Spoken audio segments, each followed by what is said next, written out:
Tragedi di Stadion Kanjuruhan yang terjadi pada Sabtu 1 Oktober silam menjadi cerita gelap dari sejarah persepak bolaan Indonesia. Betapa tidak, 132 nyawa supporter Arema melayang dan ratusan orang alami luka saat laga Arema melawan Persebaya. Untuk mengusut tragedi Kanjuruhan ini, pemerintah membentuk tim gabungan independen pencari fakta untuk mencari siapa yang bertanggung jawab serta solusi agar peristiwa serupa tak terulang. Sementara itu, Abdul Haris, Ketua Panitia Pelaksana dari Arema FC yang juga merupakan salah satu tersangka dari tragedi ini, meminta agar korban tewas diotopsi agar memperjelas penyebab kematian. Segera otopsi dan juga yang masih di rumah sakit segera diperiksakan penyebab sampai sekarang belum sembuh. Dan kami mengikuti proses hukum ini sebagai tanggung jawab saya selaku di Arema ini, dan mudah-mudahan semua segera dilancarkan, diusut sampai tuntas siapapun yang melakukan, karena ini adalah tragedi kemanusiaan. Lantas, jika otopsi akan dilakukan pada korban tewas, apa urgensinya? Akankah memperjelas penyebab kematian? Akankah permintaan otopsi ini bisa diakomodir oleh tim pencari fakta tragedi Kanjuruhan? Dari Malang, Jawa Timur, Edi Cahyono, TV One mengabarkan.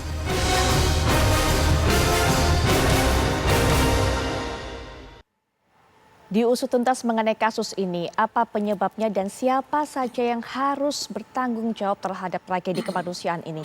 Mengenai hal itu rasanya kita sepakat. Hal ini ternyata juga diinginkan oleh seseorang yang ditetapkan sebagai tersangka oleh pihak kepolisian, yaitu Ketua Panitia Pelaksana Pertandingan Arema FC, yaitu Bapak Abdul Haris. Anda sudah mendengarkan pernyataannya, salah satu keinginannya adalah kemudian polisi bisa melakukan otopsi kepada mereka ataupun juga para korban dari tragedi Kanjuruhan ini. Sebenarnya apakah perlu ini dilakukan? Apakah pihak kepolisian mengabulkan?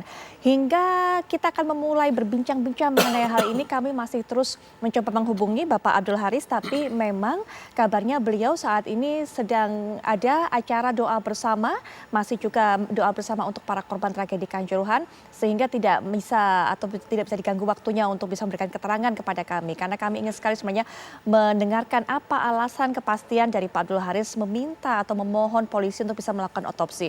Tapi kita sudah punya narasumber lainnya yang juga akan mengkaji mengenai hal ini dari segi hukum pidana atau ahli hukum pidana, yaitu Bapak Ahyar Salmi. Assalamualaikum warahmatullahi wabarakatuh. Waalaikumsalam warahmatullahi wabarakatuh, Putri. Baik, selain Pak Ahyar Salmi juga akan memberikan pandangannya mengenai hal ini dari Kompolnas, yaitu Bapak Yusuf Warsim. Assalamualaikum warahmatullahi wabarakatuh. Selamat malam Pak Yusuf Warsim. Waalaikumsalam, selamat malam, salam sehat Mbak Putri. Baik, sehat Pak Yusuf. Baik, hingga saat ini memang kami dapatkan informasi jumlah korban jiwa dalam tragedi ini adalah 132 orang. Terakhir adalah atas nama Helen Priscilla yang sudah mendapatkan perawatan selama 10 hari. Tapi kita tahu bahwa ini merupakan, kita harapkan juga ini menjadi korban terakhir. Tapi kita kembali lagi mengenai tema perbincangan kita.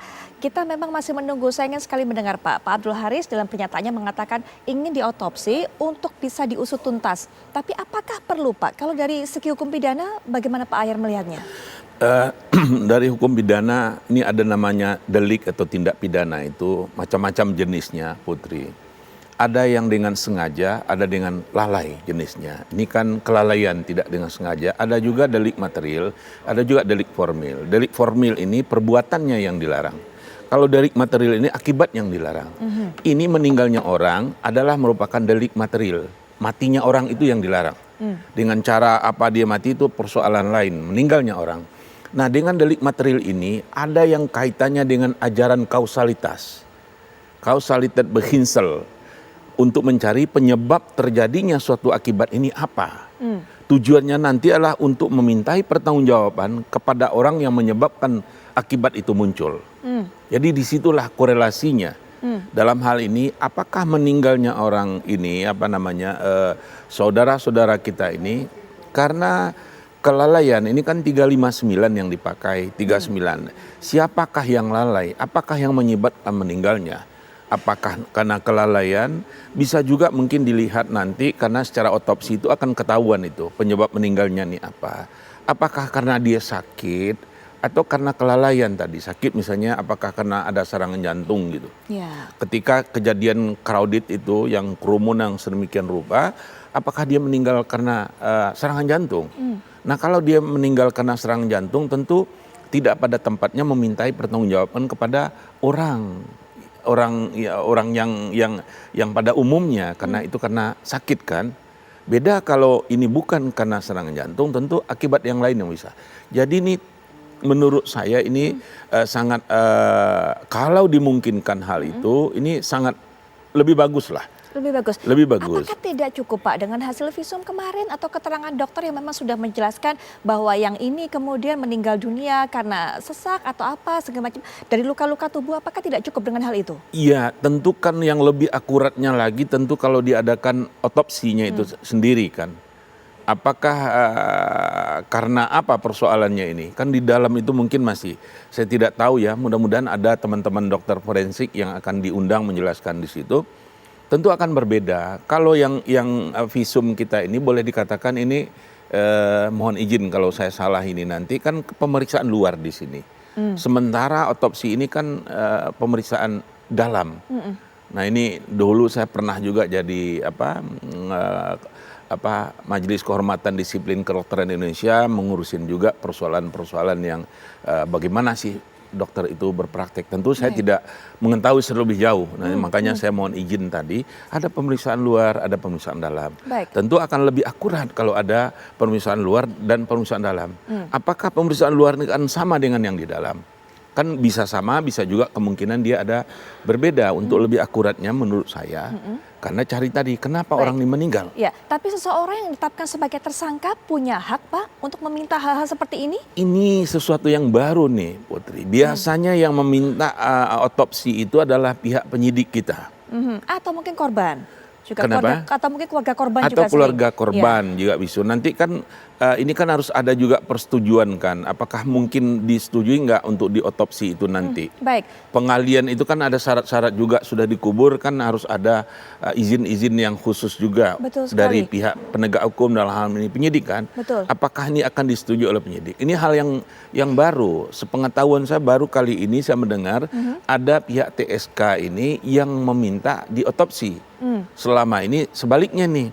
Betul. Dari pihak keluarga kah atau juga dari pihak penyidik sendiri. Kalau keluarga dia kan korban apa benar anak saya meninggal ini karena apa? Jangan-jangan faktor yang lain benar nggak karena X bukan karena Y gitu. Baik. Jadi sama aja tujuannya untuk memastikan kenapa orang ini yang menyebab kematian yang saya katakan tadi ajaran kausalitas Beghinsel itu tadi perlu di sini karena ini delik material. Sebelum nanti kita lebih jauh Pak, saya ingin sekali mengetahui bagaimana prosedurnya sebenarnya untuk bisa meminta kepolisian untuk melakukan otopsi, kemudian apakah berpengaruh terhadap proses penyidikan, apakah salah satu upaya pembelaan diri juga untuk bisa mengurangi hukumannya, apakah ada pengaruh-pengaruh seperti itu. Nanti mungkin Pak Ahyar kita akan juga dengarkan bagaimana pendapat Pak Yusuf terlebih dahulu. Pak Yusuf, ini ada seorang tersangka Pak, meminta hal seperti ini kepada pihak kepolisian. Pandangan Bapak dari Kompolnas?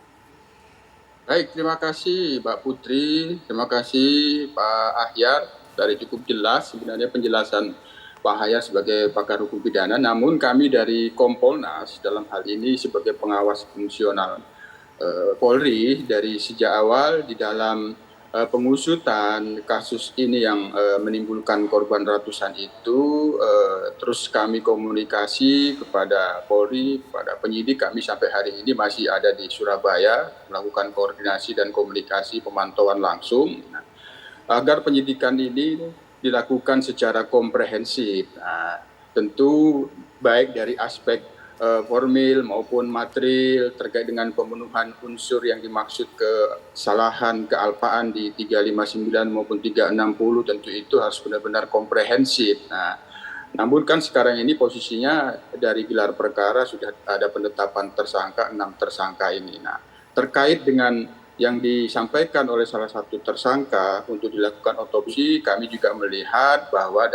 dalam pantauan kami penyidik ada memantau itu dan mencatat itu. Hanya tentu terkait dengan otopsi atau bedah mayat tentu rujukannya kan paling utama ada di pasal 134 ayat 1 KUHP, di mana di situ diperlukan dalam hal yang sangat diperlukan untuk keperluan pembuktian, tidak dapat dihindarkan bedah mayat.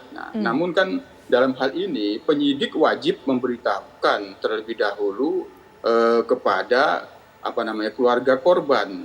Itu.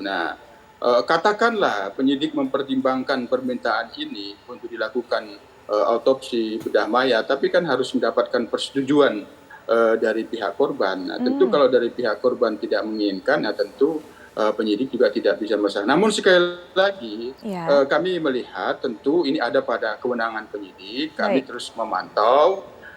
Apabila dalam perkembangan dalam catatan penyidik memang itu harus dilakukan, tentu kami harus memantaunya. Tapi sekali lagi tentu prosedurnya harus terpenuhi. Dalam hal ini petunjuk Kapolri soal otopsi itu sendiri harus dilakukan oleh ahli patologi forensik. Sementara ini yang dilakukan kan baru visum, tapi kami terus akan memantau apakah ini akan dipertimbangkan penyidik. Tentu kalau dipertimbangkan, sekali lagi Mbak Putri, tentu harus diberitahukan kepada keluarga korban, dan keluarga korban harus menyetujui, harus ada persetujuan dari pihak keluarga korban. Itu Mbak Putri. Baik Pak Yusuf, kita nanti akan perdalam lagi mengenai hal ini. Kalau Pak Yusuf mengatakan tadi bahwa nanti yang menjadi penentu adalah apakah pihak penyidik merasa memerlukan dilakukan otopsi ini, begitu ya Pak. Dan yang kedua adalah apakah keluarga dari pihak korban menyetujui akan dilakukan otopsi. Kita tahu juga korbannya cukup banyak, 132 korban dalam tragedi ini. Bagaimana kemudian nanti penanganannya kita akan bahas lebih lanjut, tapi setelah jeda kami segera kembali.